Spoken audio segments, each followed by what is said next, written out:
Seguimos agora para a parte de estoques, né? Naturezas e transações. Fechar. Então, o que a gente chama de natureza no Consist? São os estoques, né? Os depósitos, né? Então, cada depósito dentro do Consist a gente chama de natureza. Então, aqui também foi seguido uma lógica, né, para os códigos, como o Claudinei tinha falado antes, esse primeiro dígito aqui, ele significa de qual empresa pertence o estoque. Então, na empresa 1, tudo que começar com 1 no primeiro dígito são naturezas de estoque da empresa 1, e na sequência daí o código da natureza, né, que ele vai ser o mesmo código do item que vai ser armazenado nela, né. Então, o 110 é a natureza 1 dos produtos que começam com o código 10, são materiais de uso e consumo. O 170 é uma natureza da empresa 1, dos itens que começam com o código 70, almoxarifado e aviamentos. Essa foi uma lógica para criar o código. Nada impede de eu, amanhã depois, dizer que eu vou botar na natureza 170 um material de uso e consumo. O sistema não vai fazer esse tipo de amarração. Isso foi só uma lógica, seguindo uma ordem cronológica, né? Porque sempre, imagina assim, se eu vou começar a empresa do zero, como diz o Claudinei, até vou roubar a fala dele, né? Eu estou abrindo a empresa hoje, eu não tenho nada ainda, né? Então, a primeira coisa que eu tenho que comprar é papel higiênico, detergente, para fazer a limpeza da empresa. Depois eu vou comprar o fio, aí o fio vai virar uma malha, que vai virar uma malha tinta, que vou comprar o aviamento, e daí lá no final ele vai virar um produto acabado para mim fazer a venda, né? Que é o 195. E o último aqui, só para finalizar, a questão de devolução. Então, ele segue uma sequência cronológica até para ajudar na questão do entendimento ali de como é que a sequência do processo. Exatamente. Às vezes a pessoa tem dúvida, mas qual estoque que eu coloco? Tá, isso está lá no início do processo da empresa trabalhar ou lá no final, né? Então fica mais prático de entender. Um ribbon. O ribbon vai estar lá na matéria de uso e consumo, lá, matéria do escritório, né? Eu posso ter ribbon no 70? Posso. Se eu for usar o ribbon para imprimir etiqueta que vai ficar na peça, tipo aquela etiqueta que a gente imprime em composição, então eu posso ter o ribbon também. Então imagina que daqui a pouco chega lá uma caixa de ribbon e o pessoal deu entrada tudo do ribbon como se fosse uso e consumo. Não tem ribbon daí para fazer a parte do estoque ali, né, para imprimir etiqueta de composição. Aí a gente já consegue ter essa visão também dos materiais, né, porque tudo isso depois isso impacta impostos em cima, né? Se eu compro para botar na peça, eu posso pedir para o governo para ele retirar uma parte dos impostos para a industrialização. E aquele que eu vou usar no uso e consumo, ou numa etiqueta, não vai ficar pregada na peça, infelizmente eu não posso pedir para o governo descontar esse imposto do produto, porque ele vai dizer, não, isso aí é uma coisa que tu não fixa na peça. Né? Uma parte que tu precisa para produzir, mas tu não fixa na peça. Né? Então é outra tributação. Por isso que essa massa é bastante importante. E a gente, é claro que é mais questões da engenharia, né? Eles que têm que ter o cuidado em cadastrar, mas vocês também têm o cuidado para não jogar o material daí na natureza errada. Né? Eu vou pegar e jogar agora, móvel ribbon, tudo está 170, porque eu ocupo o ribbon. Sim, você ocupa, só que o pessoal da sala de malha também ocupa. Então, não é sempre 170, tem que sempre ter essa massa para ver se é realmente usado na peça ou se é usado só para imprimir uma etiqueta e depois vai descartar. Ainda falando aqui na questão de natureza, né? Dentro da natureza aqui eu vou dizer se ela é uma natureza de material, de produto acabado, né? Se é uma natureza de material que é da Camillus ou é material que veio de algum cliente para aplicar numa peça, né, de um terceiro. E se essa natureza é apenas uma natureza gerencial lá, que eu não vou contabilizar ela. Né? Isso tudo fica setado aqui dentro da parte da natureza de estoque. E aí a gente tem também a questão agora da transação de estoque. Né? A natureza é o estoque em si, né, o depósito, e transação é o que vai fazer os movimentos dos itens dentro do sistema. Então, a gente pode ter vários tipos de transações. Aqui também tem uma lógica, não sei se botou já a documentação aqui, Claudinei, não, acho que não. Tem uma lógica aqui para definir a codificação das transações, né? Deixa eu ver se eu consigo pegar uma aqui. Tá. Eu vou usar como exemplo aqui da natureza 110, né? O primeiro dígito aqui vai ser empresa, né, Claudinei? Me ajuda a lembrar a lógica dos códigos. Isso, ele é a mesma coisa. Então, lá como a gente tinha a natureza, o material da máscara 10, né? Então, o material da máscara 10, a gente criou a natureza de estoque 110. E aqui, no caso, a gente criou o 1 e o 10, que eu preciso de várias transações para a mesma natureza, né? Imagina que até aqui eu preciso fazer entrada por compra, saída por consumo, entrada por inventário, acerto de estoque, né? Então, ele ficou a mesma regra. Ele ficou das 110, né, o 110 até aqui, e aqui ele ficou a transação 1, 2, 3, 4, 5, né? Até onde que vai. Então, é a mesma lógica. Se lá ele está na 110, aqui ele está na 110 também, né? E daí eu tentei colocar sempre também a mesma transação, a final 0, né? Que nem na natureza 110, ele é entrada de compra. Aqui na 111, 0, né? Então, ele também é entrada por compra. Na 120, 0, entrada também por compra. Então, eu tentei colocar sempre a mesma transação para quando a gente for fazer uma... Basicamente, assim, os 3 primeiros dígitos vai ser a natureza do estoque da transação e o último dígito a transação em si. Então, tudo que acabar com 0 são transações de entrada por nota de compra. Que acabar com 1 é transação para saída de consumo.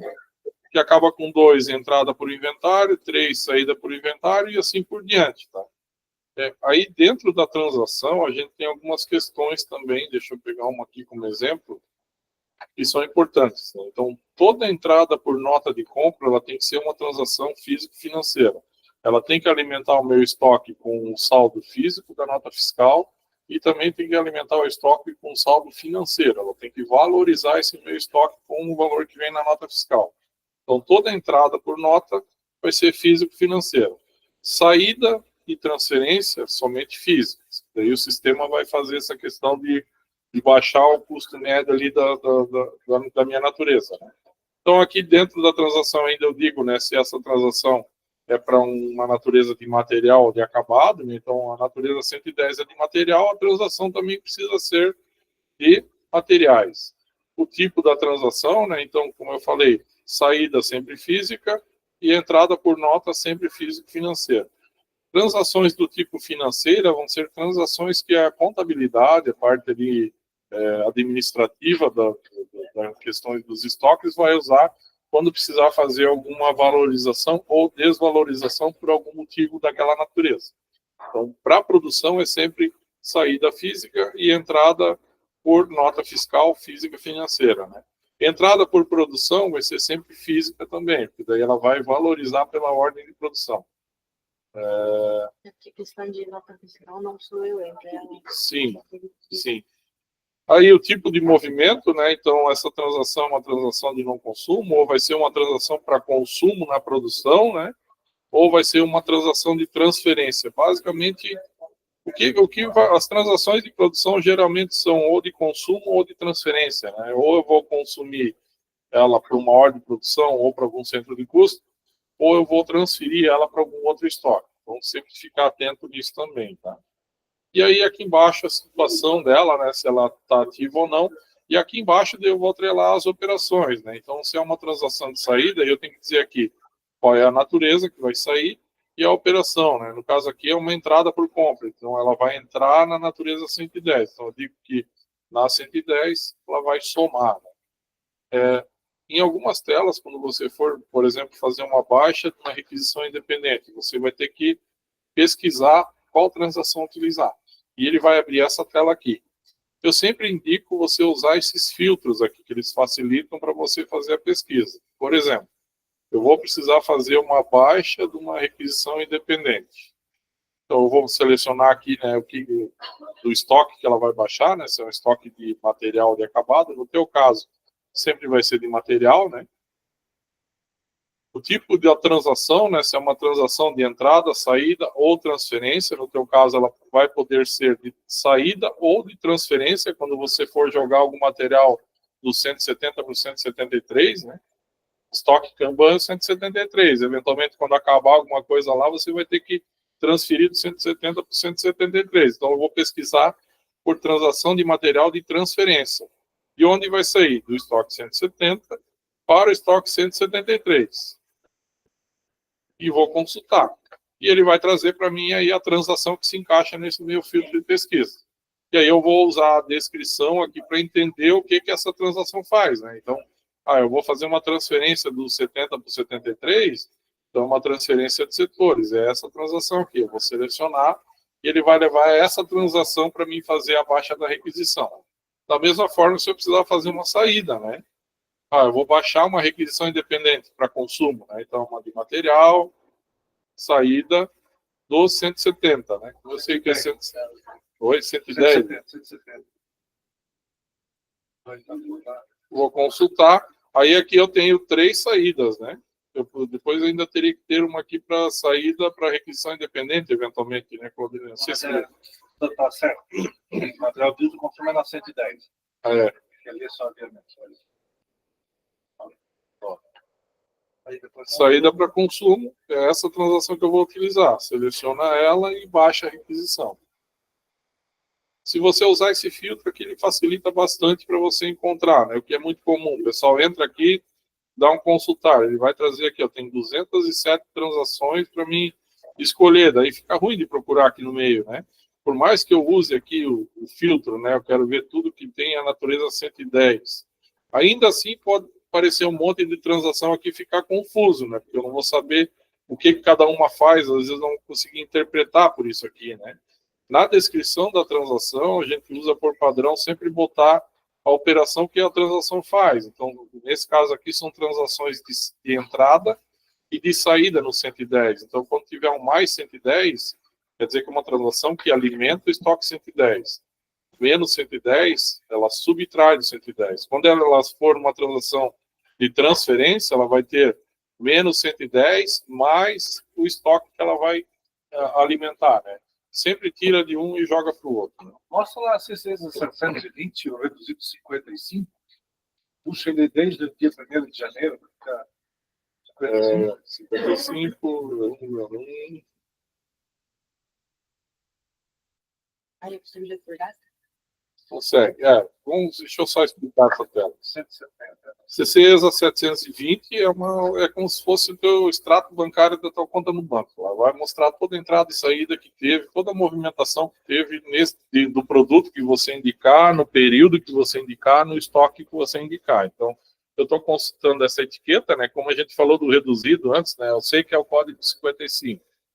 Se eu digitar o código dele, ele já vai apontar para essa etiqueta, né? Eu vou botar o período que eu quero analisar e o estoque que eu quero analisar. Eu quero ver o estoque 170. Então, ele vai mostrar aqui para mim tudo o que aconteceu nesse estoque 170 desse item. Então, a primeira movimentação que aconteceu foi no dia 30 de maio, pelo documento entre saldo teste OP, entrou 10 mil unidades com uma transação de entrada de compra.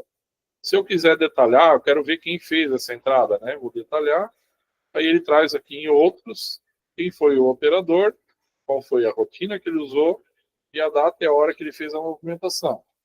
Tudo fica amarrado para que eu consiga rastrear, né? Na aba geral, daí ele mostra aqui qual foi a transação que foi utilizada, qual foi a natureza, né?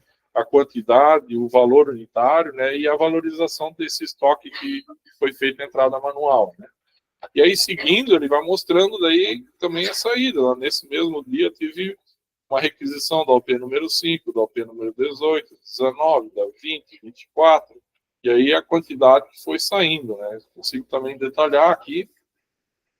Integrações, ele mostra aqui para mim, a requisição número 18 da OP número 12. Se eu quiser detalhar essa OP, ele traz aqui, eu consigo detalhar a OP, ver certinho o dia que foi baixada a requisição, quem baixou, né? Consegui até nesse nível. E sempre aqui atrás ele vai mostrar o que foi feito, né? Então, essas requisições aqui, foram requisições para 175 LCD, né? São requisições para terceirização. Então, quando você vai mandar uma OP para costura, por exemplo, quando você baixar a requisição na almoxarifada, eu não estou consumindo ela ainda da Camillus. Eu estou tirando ela do estoque 170 e botando lá no estoque 175, que seria como se tivesse um estoque ali na porta onde o pessoal carrega para mandar costurar. Um depósito intermediário. Exatamente, o depósito intermediário. E aí, quando eu gero a nota fiscal, ele vai tirar de 175 e jogar para o 176, né? Isso. Em poder de terceiros. E aí, quando vier a nota de retorno, ele vai baixar de poder de terceiros. Então, ele faz essa movimentação quando é terceirização. Quando for uma fase interna, que você baixar a requisição, ele já vai baixar com consumo direto. E aí eu consigo analisar aqui, né? Até dia a dia, né? Todas as saídas que tiveram. Só tive aquela primeira entrada, né? De 10 mil. E a partir do dia 30 eu só tive saídas. Não tive mais nenhuma entrada. A última saída foi no dia 24, de uma unidade. E aí o meu saldo disponível nesse momento é 8.449 unidades. Tranquilo? Quer complementar alguma coisa mais aqui? Poderia seguir. Hoje eu não sei, dentro da tua atividade ali, até qual que é toda a tua responsabilidade, fazer a gestão dos estoques. É claro que tem várias outras telas, né, que a gente pode entrar, ver a movimentação que teve no mês. O Consystem, imagina que uma empresa que já está 10 anos no Consystem, eu não posso pegar toda vez que eu vou consultar um fechamento, e olhar lá no dia 1º de janeiro de 2000 e vir calculando até 2025. Né? Então, o Consystem funciona assim. Todo mês é feito o fechamento do estoque. Né? Fechou o mês, novo mês, alguém vai lá e roda um programinha lá, fecha os estoques. Então, ele sempre tem as movimentações do último mês. Ele tem o histórico, né, de tudo que aconteceu, mas todo mês ele passa a régua e ele diz, ó, mês anterior, por isso que nessa aqui, ela tem aqui o saldo anterior e saldo, né? Então, o saldo anterior, aqui embaixo, bem no cantinho, é quanto que estava quando fechou o mês e como que está agora. Nós já estamos hoje no dia 6, né? Você que teve mais entradas, só saídas, então ele vai dar uma diferença, porque ele fechou o mês no mês passado e agora ele trabalha só com o último período em aberto, o último mês em aberto.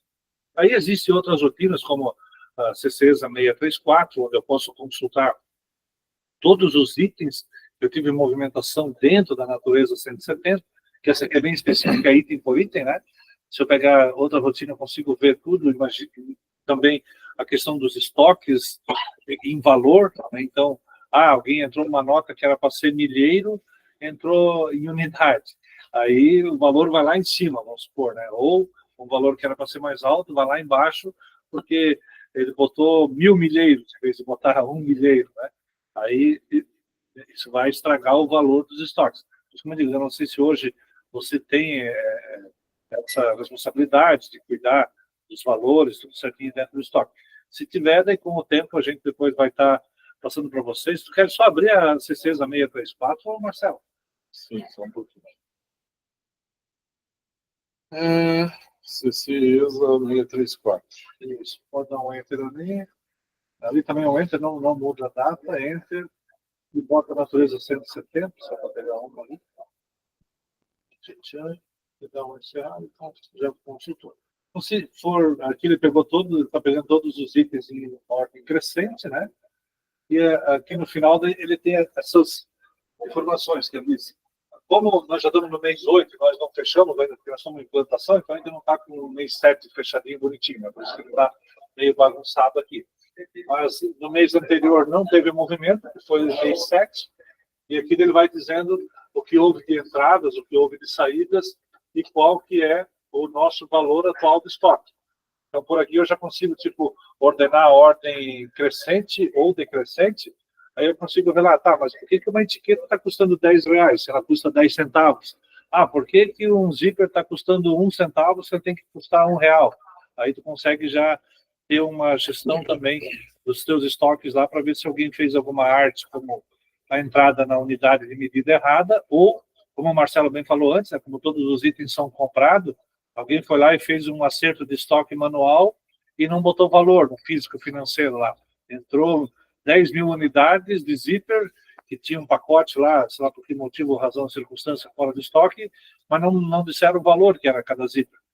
Porque o sistema ele funciona assim, né? Se tu compra 1.000 unidades de um item a R$1 cada, então tu tem 1.000 unidades valendo R$1.000. Vamos supor que alguém te liga ali, um fornecedor, né, por compra, e diz, se vocês comprar mais 1.000, cara, eu consigo vender a 50 centavos. Agora você vai ter 2.000 unidades, né? Só que você tinha R$1.000, agora é só 1.500. Então, se antes valia R$1, 1 para 1, agora não vale mais R$1, vale só 75 centavos cada um, o custo dele, né? Não é que vale, é que deu o custo médio nosso interno, como eu comprei por R$1 e comprei por 50 centavos, agora cada unidade daquele aviamento, ele vale 75 centavos. E é isso que o sistema ele vai fazendo o cálculo dia por dia, e daí no final do mês, o que fechou, ele leva para o primeiro dia do mês seguinte com aquele valor de custo médio, né? Então tem que ter bastante cuidado nessas questões, se um dia precisar fazer um inventário, fazer um acerto de estoque, para ver se a pessoa realmente fez com o valor físico financeiro, né? E também quando entra a nota que pode ocorrer, principalmente agora no início, ou às vezes quando troca uma pessoa de função que entra a nota, não se liga que comprou um milheiro a R$1.000 e vai lá e coloca uma unidade de R$1.000. Daí as suas etiquetas que valia 10 centavos vai para R$5 cada unidade, sei lá, dependendo do teu saldo de estoque atual até aquela entrada. E basicamente, assim, a gestão de materiais é por ali, né? Vai ter esse cuidado quando o pessoal também fazer as requisições independentes, né, para baixa. Eu vi ali que tem, na verdade, você vai gerenciar o nível 10, o 11 também, né, porque o 10 é higiene, limpeza e saúde, e o nível 11 é material de escritório. O informático acho que não fica contigo, né? Mouse, essas coisas ficam lá contigo também? Quando Eu recebo, pilha. mas eu nunca entrou com o meu estoque. Nunca entrou com estoque, tá? E nós temos que ver depois como é que eles vão fazer aqui. Mas basicamente, daí, se tiver, eles têm que fazer a requisição certinha. Se ele é da máscara 11, tem que ser a natureza 111, né? Se é da máscara 10, é a 110. Daí são essas questões que a gente tem que depois instruir eles para fazer o pedido correto, porque se é vamos supor que a gente comece a botar o mouse no estoque, e ele está no 11, máscara 11, na natureza 111, e eles fizeram a 110, tu não vai conseguir atender, porque tu não tem mouse na 110, né? Tu tem só na 111. Daí ou tem que alterar a requisição, ou então tem que ir lá e fazer uma transferência de uma unidade, ou quantas unidades for necessário para aquela requisição, para daí poder atender ela. Não faz mal você baixar da outra, né? Daí tem que avaliar o que é mais prático na hora de fazer ali o atendimento. O fato dela estar na natureza 110 ou 111 não vai impactar o valor do custo, é mais mesmo para a nossa organização interna, para saber que está aqui ou lá, né? A empresa menor é uma pessoa que cuida de tudo. Agora imagina uma empresa que é muito maior, onde chega a ter separação dentro do próprio setor de aviamento, tem a pessoa que cuida só dos cadarços entre tela, outra que cuida só das etiquetas e outras questões, daí para um não entrar na responsabilidade do outro ali, né? E tem essas diferenciações de natureza e diferenciação, como é a tua e da sala de malha do Ricardo também, né? Faz sentido colocar tudo num depósito só e daí tentar destrinchar de lá. Fechamos então a parte de natureza e transações. Vou finalizar aqui a gravação.